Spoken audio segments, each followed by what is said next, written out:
Brandon and Brittany Buell were told their son Jaxon wouldn't make it full term. Then he wouldn't survive a few days, then a few weeks. But now Jaxon Buell is 2.5 years old.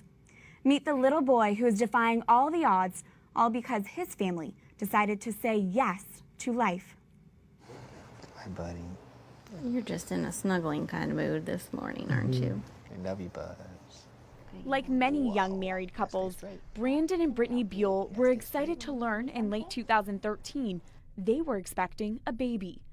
It was a bundle of joy soon strained by troubling news. The Buells' 17-week ultrasound indicated their growing baby boy likely had spina bifida. They painted a very negative picture. They transferred us to a high-risk clinic in Orlando, Florida, and we went through ultrasound after ultrasound, week after week. We went twice a week, it seemed like, for some sort of ultrasound, some sort of testing, some sort of counseling. Even our genetic counselor, who was supposed to be neutral, steered us more towards an abortion or termination, as they called it. Right. And even we denied it, and they scheduled it anyways, just in case we changed our minds. But Brandon and Brittany didn't change their minds. And on August 27, 2014, Jaxon Buell was born, missing roughly 80% of his brain.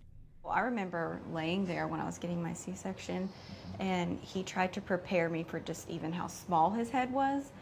And even that first initial shock was like, okay, we're really in for something, because he was a lot smaller than I ever anticipated. Jaxon, as far as doctors can tell, is not in pain, but is severely disabled. He receives his nutrition from a tube and has frequent startle seizures. It's okay. Hey, It's all right, Mommy's big right guy. here. I got you. Did you fall asleep? Misdiagnosis after misdiagnosis, the Buells finally learned their son's condition when he turned 1. Jaxon has microhydranencephaly, which means there's spinal fluid where his brain's left and right hemispheres should be. Brandon and Brittany made a decision early on in their parenting.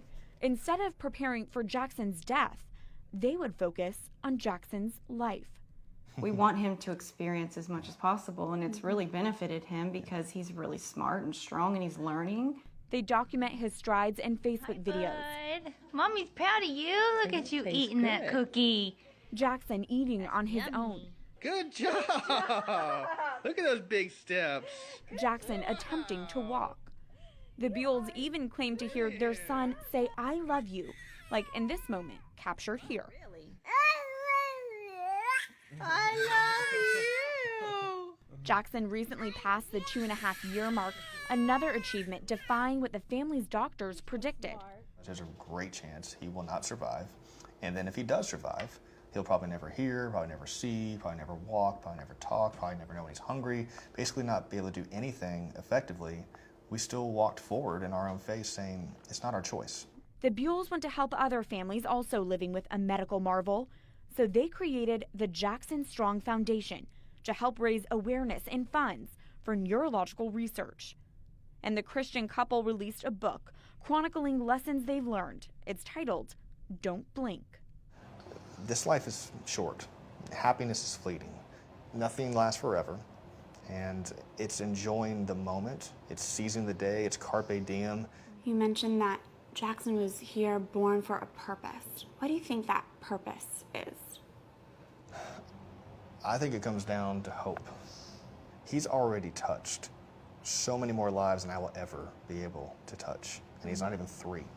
We know better than anybody else there's a great chance we outlive our son.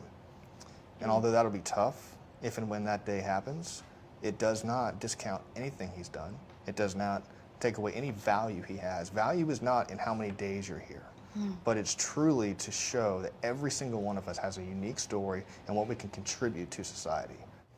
I love you, Jaxon. What a big impact one little boy can have on the world.